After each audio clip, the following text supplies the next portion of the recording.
이사야서를 읽고 지금 예레미야서를 읽고 있는데요. 이러한 분들을 가리켜 우리는 선지자 또는 선지서라고 이야기하고 있지요. 구약에는 선지자들이 여러 명 기록되어져 있는데 선지자를 구분하는 선지자가 두 부류로 구분되어지는데 이 구분되어지는 기준과 특징이 있습니다. 먼저 왕조 초기, 그러니까 주전 10세기로부터 해서 9세기까지의 선지자들, 사무엘로부터 시작해서 다윗과 함께 했던 나단 선지자라든지 엘리야, 9세기의 엘리야, 엘리사 선지자든지 이분들은 왕조 초기 또는 왕조가 세워지기 전에 활동했던 선지자들이죠. 이분들의 특징은 무엇이냐면 직접적으로 정치에 관여를 해요. 그래서 그가 기름을 부어서 왕을 만들거나 세웁니다. 뿐만 아니라 이분들의 활동은 매우 영적이고 이적을 동반하는 활동을 합니다. 그래서 사무엘이나 또 엘리사, 엘리야 같은 분들은 이적을 행합니다. 그런데 주전 이제 8세기부터 시작해서 왕조 이제 멸망기에 이르기까지의 선지자들, 우리가 읽었던 이사야라든지 호세아, 예레미야, 에스겔, 이 시대의 선지자들의 특징은 뭐냐면 이적이 없어요. 이분들은 이적을 행하지 않아요. 그럼 어떻게 선지자로서의 사역을 감당하느냐? 하나님께서 주신 메시지, 말씀 사역을 하는 거예요. 그래서 이전에 사무엘과 같은 분들은 이제 본인의 이름으로 기록된 선지서가 없지요. 예. 사무엘 상하서는 역사서예요. 본인이 직접 기록하거나 그 자신의 내역을 말한 들은 말씀을 직접적으로 기록하지를 않습니다. 타자가 제3자가 들은 이야기, 사무엘로부터 들은 이야기, 또 보았던 것을 기록한 것이죠. 그런데 이사야서라든지 예레미야서라든지 에스겔서를 보시면 하나님께서 어떻게 그 사람들을 불렀고 그 사람들을 사용하셨고 언제 나타나셨고 어떤 말씀을 주셨고 하는 것이 구체적으로 나타나죠. 그래서 말씀 사역 중심으로 하나님의 말씀을 감당하게 되는 것이죠. 그래서 우리 현대사의 목회자들이 하는 것과 똑같이 설교 중심의, 선포 중심의 이제 사역을 이제 왕조 말기에 선지자들은 이제 하게 되어지는데요. 이들에게 있어서 특징적인 사역이 있어요. 엘리사라든지 엘리야라든지 이런 분들은 이적을 행하는데 이사야라든지 예레미야는 이적을 행하는 능력은 없어요. 그 대신 하나님께서 말씀을 주시는데 이 말씀을 전하는 데 있어서 매우 특징적인 그 액션, 그 몸으로 하는 어떤 상징을 같이 겸하여서 하나님께서 말씀을 선언하라고 그렇게 말씀을 하십니다. 그래서 이사야 같은 경우에는 이사야 20장에 보면은 애굽이라는 나라를 심판을 예언할 때에 본인이 너 그 허리띠 풀어라. 허리띠 풀라는 건 뭐 우통을 벗으라는 거예요. 우통 벗고 신발도 벗어라. 그러고 난 다음에 다녀라라고 하나님께서 말씀하셔요. 애굽에 대한 심판을 선언할 때에 우통 벗고 맨발로 다니면서 선언하라. 그것은 뭐냐면 이후에 애굽과 구스가 이제 멸망하여서 포로로 잡혀가는데 이제 보통 이제 왕조의 그 왕족들이 잡혀갈 때 어떻게 해요? 벌거 벗겨가지고 신발도 벗기고 그 줄에 묶여가지고 포로로 잡혀가거든요. 그것을 상징적으로 보여주는 행동을 이사야한테 직접적으로 하라는 거예요. 그래서 들려지는 메시지, 선포는 이제 하나님의 말씀 귀로 듣는 거잖아요. 귀로 듣는 것을 눈으로 직접 보여주면서 이미지화 시키면서 하나님의 말씀을 증거하도록 하는데 이것이 상징 행동이에요. 상징 행동. 그래서 후기 선지자들의 특징이 뭐냐면 상징을 통한 설교를 백성들에게 전하는 거예요. 이 표현을 하나님께서 의도하신 것은 제가 생각할 때 하도 말로 하는데 듣지 않으니까 확실하게 더 좀 이상한 모습이거든요. 사실은 이상한 제스처지만 그것을 통해서 시선을 더 확보하고 더 명확하게 하나님의 말씀을 이해할 수 있도록 그 선지자들을 하나님께서 사용하셨던 것이죠. 에스겔 같은 경우에도 하나님께서 말씀하시는데 북이스라엘의 죄를 회개하는 입장에서 너 잠을 자는데 왼쪽으로 너 390일 동안은 왼쪽으로 누워라. 그러니까 북이스라엘에 제가 390일 동안 회개해야 되고 그들을 위해 중보해야 되는 거고요. 그리고 넌 남유다를 위해서 잠잘 때에 며칠을 그렇게 하냐면은 남유다에서 40일 동안을 이전 왼쪽으로 두어라. 그렇게 하면서 남유다를 생각하면서 회개하고 기도하라. 모션을 취하게 만든단 말이죠. 뿐만 아니라 그렇게 회개하고 기도하면서 더불어서 식사를 하는데 빵을 구울 때 인분으로 구워라. 그러니까 사실 그 빵을 요리를 하는데 거의 이제 우리 요즘처럼 뭐 냄비 해가지고 이렇게 하지 않고 바로 이제 빵을 굽는 경우가 고대 근동 지역에서는 가마랑 같이 이렇게 불길이 올라오는 것이거든요. 그래서 인분으로 구우면은 그 먹기가 참 어렵잖아요. 특별히 제사장들은 이 거룩성을 훼손하지 않기 위해서 에스겔도 제사장 가문이거든요. 그래서 시신을 만진다든지 이제 인분이라든지 이러한 더러운 것들을 만지지 못하도록 되어져 있어요, 제사장들은. 그래서 하나님께 부탁을 다시 한번 드려요, 에스겔이. 하나님, 새똥으로 좀 대신할 수 있도록 해주십시오. 그래가지고 하나님께서 허락해 주셔서 그러면 새똥으로 구워 먹어라. 그 뭐냐면 북이스라엘 사람들이 그 390일 동안, 남유다 사람들이 40일 동안 그 인분이 지저분하잖아요. 재덩어리라는 거예요. 그 재 가운데 그렇게 같이 해서 먹고 자고 했다는 거예요. 그거를 어떻게 해요? 에스겔이 직접 보여주는 거예요. 모션을 취하는 거예요. 그래서 사람들이 보면 에스겔 왜 새똥에다가 왜 빵을 구워? 왜 저렇게 잠을 자? 그때마다 에스겔이 설명했겠죠. 하나님께서 너희들의 죄악이 그렇게 사무쳐가지고 이렇게 우리가 그 지저분하게 여기는, 악하게 여기는 이 인분과 같은 것과 함께 우리가 지금 살아가고 있다라는 것, 그렇게 죄를 졌다라는 걸 너희들로 보여주기 위해서 나한테 하나님께서 그렇게 명령하셨다. 그래서 이 상징 행동을 통해서 설교를 하는 것이죠.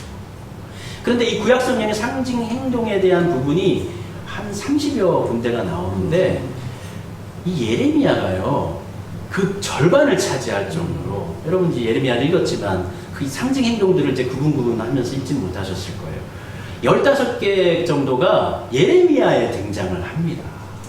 그래서 이 상징 행동이라는 개념을 가지고 예레미야서를 읽으면 하나님께서 이러한 의도 가운데서 이렇게 선포하게 하셨고 또 예레미야에게 반응하게 하셨구나 라는 것을 확인할 수가 있을 것입니다. 금주 읽을 때도 여러분 읽어보십시오. 상징 행동의 설교들이 나옵니다. 오늘 13장 같은 게, 예레미야 13장 같은 게 허리띠에 대한 상징이 있어요. 그 허리띠의 상징 설교. 그 16장인 예레미야의 생애를 통한 상징 설교가 있고, 오늘 본문인 18장은 토기장이 비유에 대한 상징 설교가 있고, 19장에는 깨진 항아리에 대한 상징 설교가 있고, 27장부터 28장은 멍에를 매는 것을 통한 상징 설교가 있고, 32장에는 경작지를 매입하는, 그러니까 친척의 땅인데 지금 나라가 망하기 때문에 땅을 급하게 팔고 도망치려고 하는 사람에게 이 땅의 가치는 이제 없는 거예요. 나라가 망하고 뺏겨버릴 땅이기 때문에 그걸 돈 주고 살 필요가 없어요. 나라가 망할 때는 금을 사야 돼요. 요즘 같은 경우 비트코인 같은 거 사가지고 바로 한 차익 없이 바로 재물로 취할 수 있도록 그래야 되는데, 현물인 땅을 하나님께서 사라고 하시는 상징 행동을 보여주시거든요. 그것은 뭐냐면 그 상징을 통해서 지금은 가치 없는 땅이지만 그 땅이 가치 있는 땅으로 돌아올 거니까 그 땅에 투자해라. 그러니까 믿어라. 반드시 회복될 것이다 라는 상징을 보여주고 있는 것입니다. 그래서 오늘 특별히 예레미야 13장과 그리고 또 16장, 18장에 있는 상징 행동에 대한 부분을 여러분들에게 좀 설명해 드리고자 합니다. 예레미야 13장에는 허리띠를 통한 상징 행동 설교가 기록되어져 있습니다. 하나님께서 예레미야에게 허리띠를 하나 구해라 라고 말씀하십니다. 그리고 그 허리띠를 꼭 묶어라 라고 말씀하십니다. 그래서 예레미야가 허리띠를 시장에 사가지고 옷의 위에다 당당하게 묶었어요. 그리고 나중에 며칠을 지나고 난 다음에 하나님의 말씀이 또 임하십니다. 예레미야야, 그 허리띠를 메소포타미아 강가에 가가지고 거기다가 바이팀사에다가 놔둬라. 그러니까 예레미야가 그 말씀을 듣고 그 메소포타미아 강가에 가가지고 그거를 놔뒀어요. 근데 이 부분 비해서 이 메소포타미아라는 부분이 매우 의아하게 해석될 수가 있어요. 메소포타미아는 예레미야가 있는 곳으로부터 해서 1000km가 떨어진 곳이 한 4개월 정도 가는 데만 4개월이 걸린단 말이죠. 그래서 이 메소포타미아라는 부분에 있어서 이걸 해석할 때에 히브리어로 메소포타미아 이 유브라데 강을 이 페핫이라고 부른다고 합니다. 유브라데 강을 페핫이라고 하는데 이 페핫을 다시 번역을 해서 헬라어로 번역하면 이제 파라라는 말이 되어지는데 이 파라라는 지명이 있어요.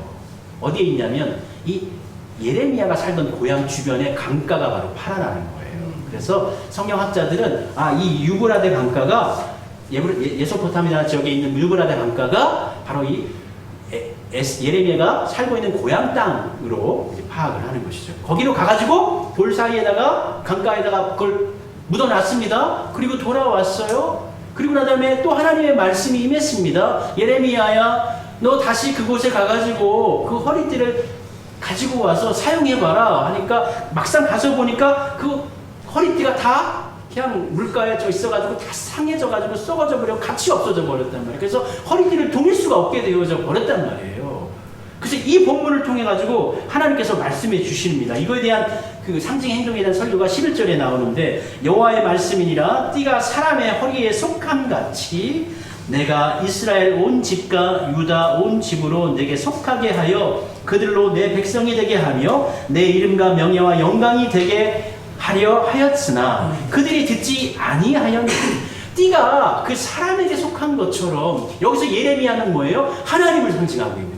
그 띠는 무엇입니까? 유다 백성들을 상징하고 있는 거예요. 그 유다 백성들이 하나님, 예레미야의 몸에 딱 붙어 있으면, 하나님을 상징하고 있는 예레미야 몸에 딱 붙어 있으면, 유다 백성들이 하나님께 딱 붙여져 있으면, 그러면 상할 일도 없고, 그들이 망할 일도 없고, 그들이 평안할 것이고, 하나님께서 그들을 붙들어 주실 것인데, 그들이 어떻게 해요? 그 붙들어야 할 하나님, 그것을 어떻게 해요? 떨어져 나가가지고, 깍 붙잡고 풀어져가지고, 딴 곳으로 떨어져 나갔다란 말이에요. 그래서 가치 없는 썩어버리는 삶으로 유다 백성들이 변질되어져서 하나님께서 온 집과 유다 집으로 내게 속하게 하려고 했는데 내 안에 꽉 붙잡아주려고 했는데 그들이 내 백성이 되게 하려고 했는데 내 이름과 명예와 영광이 되게 하려고 했는데 그들이 듣지 아니하였느니라.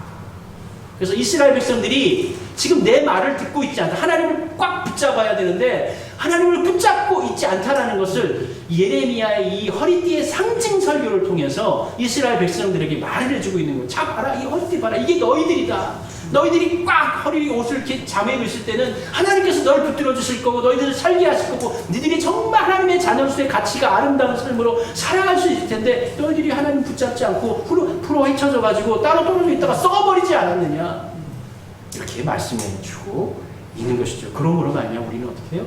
하나님께 꼭 붙잡힌 바 되어져야 되고 우리도 하나님을 어떻게 해요? 꼭 붙잡고 있어야 된다는 말씀을 이 13장의 허리띠 상징 설교는 그들에게 우리에게 전해주고 있는 것이죠.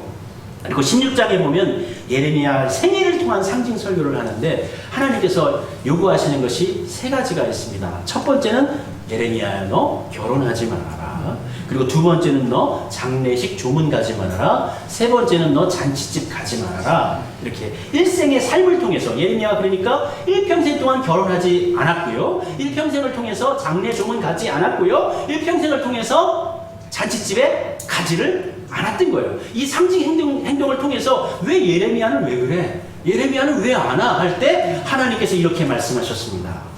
전 그 말씀을 제가 지켜야 됩니다. 실천해야 합니다. 상징적으로 설교해주고 있는 것이죠. 예레미야에게 결혼하지 말라는 것과 자식을 두지 말라는 것은 매우 한 사람 개인에게 있어서 가혹한 명령이 될 수가 있죠. 고대 이스라엘 풍습 가운데 결혼하는 것과 자녀를 낳는 일은 매우 중요한 일일 뿐만 아니라 일상적인 일이고 당연한 일이고 매우 자녀를 낳는 것은 축복과 관련된 하나님의 축복과 관련된 일입니다. 그래서 당시에 자녀를 낳지 못한 것은 하나님께서 벌을 내렸다라는 개념으로도 이해를 하기도 했을 정도거든요. 그런데 하나님께서 의도적으로 결혼도 하지 말고 자녀도 갖지 말라고 했다라는 겁니다.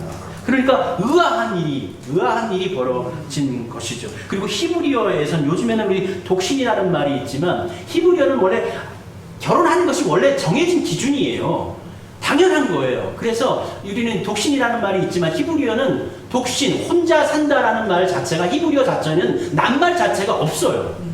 개념 자체가 없는 거예요. 혼자 산다라는 개념 자체, 독신이라는 말이 없을 정도로. 그런데 하나님께서 예레미야에게 이렇게 너 결혼하지 말아라. 이렇게 독신하라는 표현이 아니라 결혼하지 말아라. 이렇게 표현해주고 있어서 말씀을 지키라고 하고 있는 것이죠. 이와 같은 하나님의 명령은 당신의 예언자 예레미야가 예언직을 수행하는 데 있어서 가족이 있으면 너 좀 힘드니까 부양하고 하니까 어려우니까 그런 의미에 의해서 결혼하지 말라는 의미가 아니에요. 하나님의 그 삶을 살아가는 데 있어서 이 결혼을 통해 가지고 이후에 이제 이 나라가 멸망하게 되어지면 이 가족들이 다 그들에게 죽임을 당하고 자녀들이 죽임을 당하고 고통을 당하게 될 텐데 차라리 결혼하지 않고 홀로 지내는 것이 심판의 그 가혹함을 염두할 때에는 그것이 더 낫다라는 것을 이스라엘 백성들한테 얘기하는 거예요. 그래서 예레미야, 너 왜 결혼 안 해? 너 나이가 됐는데 왜 결혼 안 해? 하나님께서 결혼하지 말라 그랬어. 심판을 당하면 그보다 더 큰 고통이 우리에게 임한데 이렇게 설교를 했겠죠.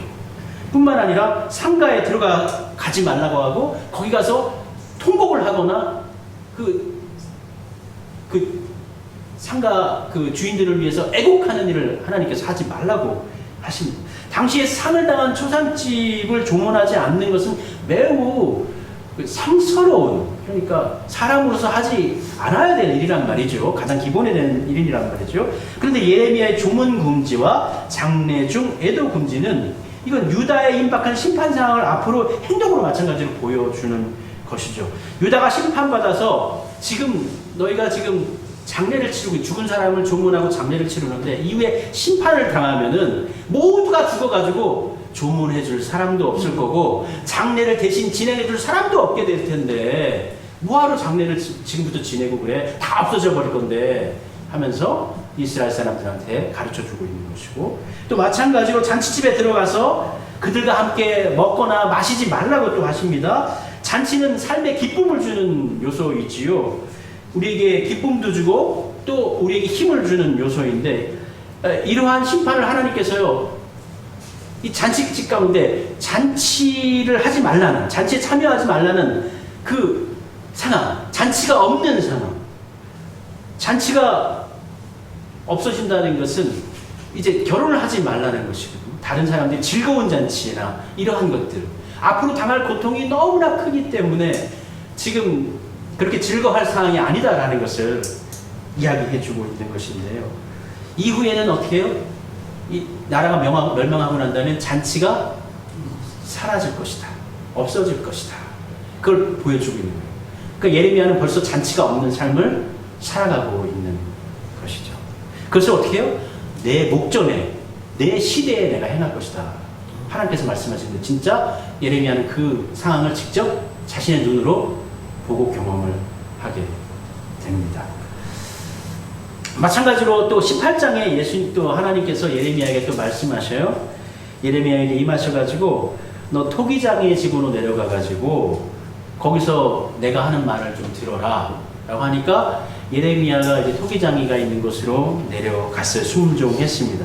그리고 거기서 하나님 말씀을 들어야 되는데 하나님 말씀 들려오지 않으니까 토기장이가 어떻게 하나 하고 앉아가지고 자세히 이제 관찰을 했던 것이죠. 그 토기장이가 흙을 빚어가지고 이제 그릇을 만드는 작업을 눈여겨 보다가 그 가운데 예레미야가 깨우친 것이 있지요. 그것이 뭐냐면 토기를 만드는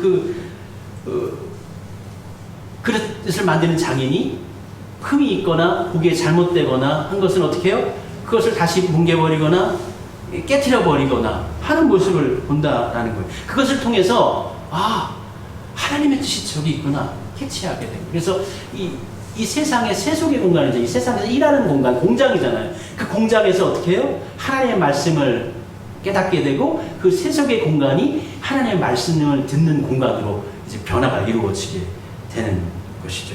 토기장이는 이 진흙의 주인이에요.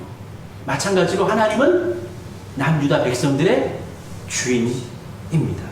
그가 자기가 만드는 토기의 형체가 마음먹은 대로 구워져 나오지 않으면 그것을 깨뜨려버리거나 다시 만들어버릴 수가 있어요. 토기장이가 그렇게 합니다. 마찬가지로 하나님께서도 당신의 백성에 대한 주권을 가지고 계시다라는 거예요. 그들을 만드실 수도 있고 없으실 수도 있는 것입니다. 진흙과 토기장이는 각각 유다 백성과 여호와 하나님을 상징해 주고 있는 것이죠. 토기장이가 진흙에 대해서 주권을 가지고 있듯이 우리 하나님도 당신의 백성들에 대해서 절대적인 주권을 가지고 계신다라는 것입니다. 그래서 하나님을 토기장이로 비유하는 그 부분은 이사야서에서도 또 나옵니다. 두 번에 나오는데 이 64장에 보면은 이사야가 이렇게 고백합니다. 64장 8절에 그러나 여호와여 이제 주는 우리 아버지시니이다. 우리는 진흙이요 주는 토기장이시니 우리는 다 주의 손으로 지으신 것이니이다. 2주 전에 제가 설교했던 부분이에요. 기억나십니까? 그러나 아버지여 주는 우리의 아버지십니다. 우리는 진흙이요 주님은 토기장이십니다. 이와 같은 고백을 이제 이거는 선포로 이사야가 선포로 한 것이고 에레미야 같은 경우는 직접 가가지고 그것을 보게 하고 보면서 깨닫게 한 거예요. 그 깨달은 말씀을 이제 어떻게 해요? 백성들에게 전할 때 하나님께 또 나타나셔가지고 직접적으로 그 본문에 대한 이해를 설명해 주십니다. 예레미야가 이러한 상징의 행동들을 통해서 깨달은 바는 진흙이 토기장이들의 손에 있음과 같이 사람의 모든 생사화복도 다 하나님 손에 달려있다라는 것을 깨달은 것입니다. 하나님이 토기장이라면 우리는 진흙입니다. 토기장이의 눈에 흠이 보이거나 그의 마음에 들지 않으면 토기는 깨져버리는 운명에 처하게 됩니다.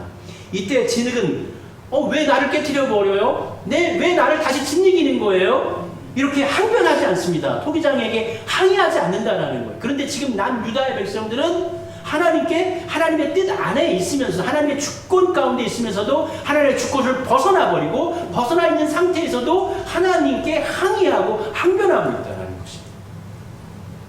토기장이신 하나님 앞에서 한 덩어리의 진흙에 지나지 않은 우리 모두는 우리에 대한 하나님의 어미하신 주권 앞에 겸손하고 겸허한 자세로 무릎을 꿇어야 이게 그리스도인 하나님 앞에서 살아가는 신자의 자세인 것입니다. 우리는 진흙이니까 어떻게 지으시든지 하나님께서 지으시는 대로 우리는 쓰임받으면 되는 것이지 저를 왜 이렇게 하십니까? 저를 왜 저렇게 하십니까? 이렇게 하면 안 된다는 거예요. 그래서 바울과 같은 경우에는 그 그릇 비유를 통해서 하나님께서 어떤 것은 귀한 그릇으로 맞으시기도 하고 어떤 것은 나무 그릇으로 좀 천한 그릇으로 빚으시기도 하시는데 그것은 주권자의 뜻이라는 거예요. 다만 우리는 어떠한 것으로 지어졌든지 그 그릇에 맞는 역할을 감당하면 그 소명을 감당하면 된다라고 바울은 이야기한 것이죠. 아멘.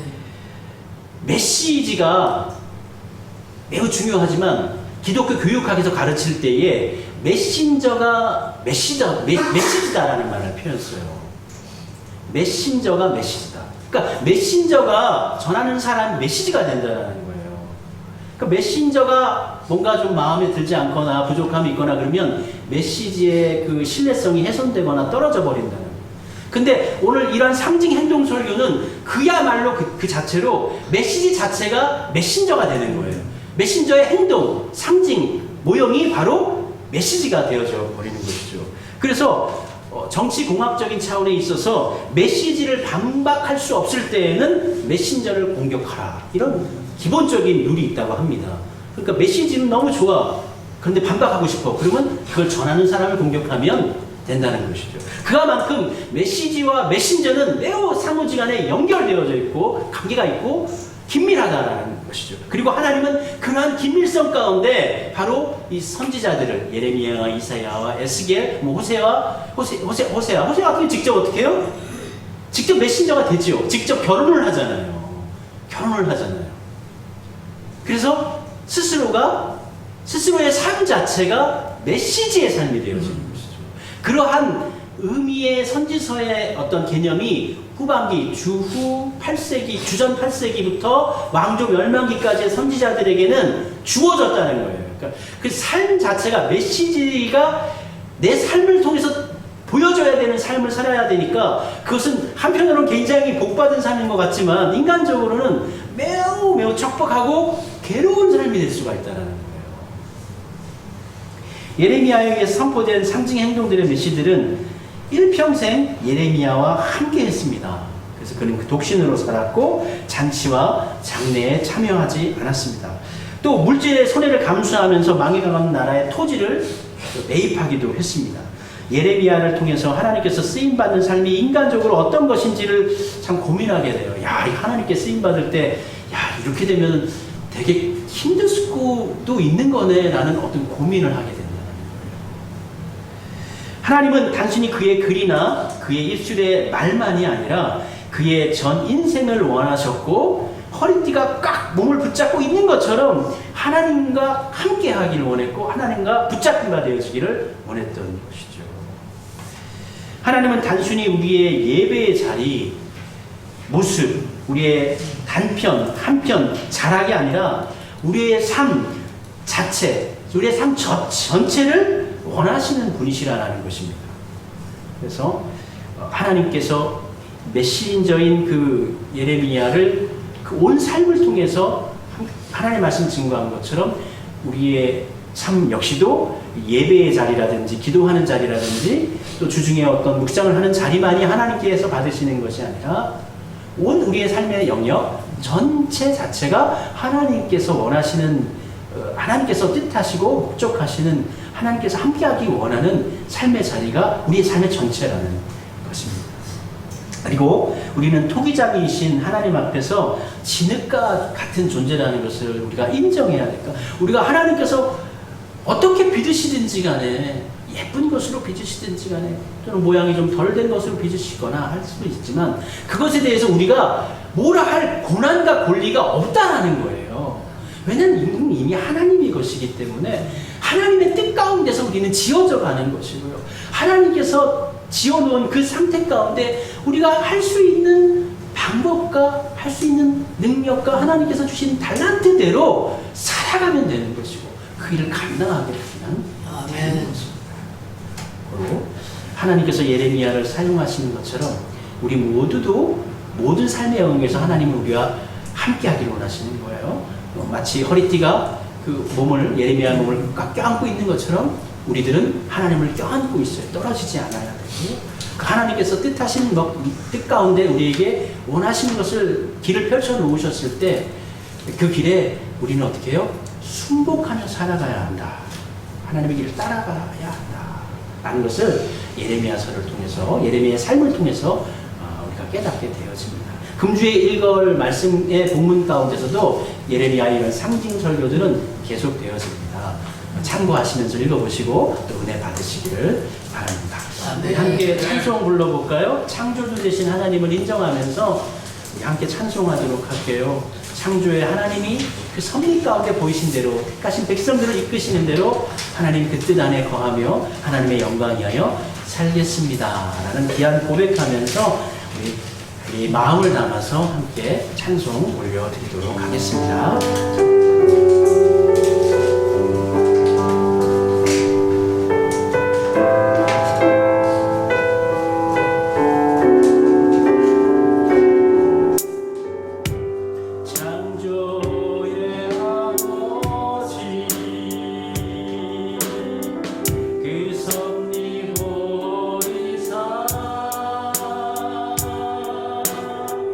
택하신 세대 일으키시고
임하시기를 원합니다.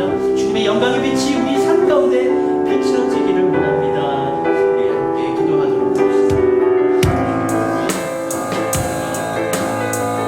주의 은혜를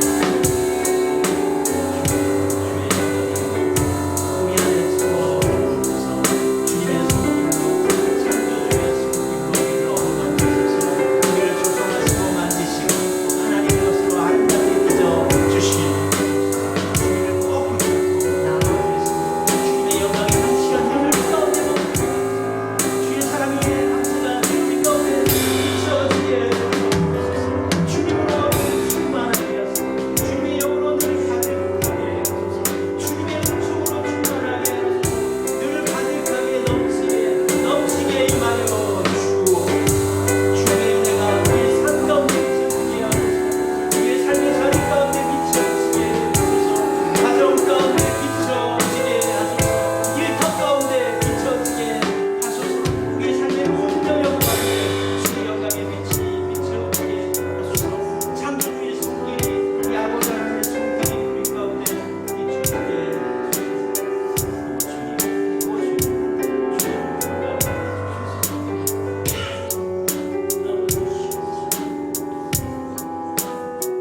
주님 영광 주님의 영광의 빛을 우리 가운데 비춰 주옵소서. 늘 언제나 가득히 내려 주옵소서. 은총 안에 살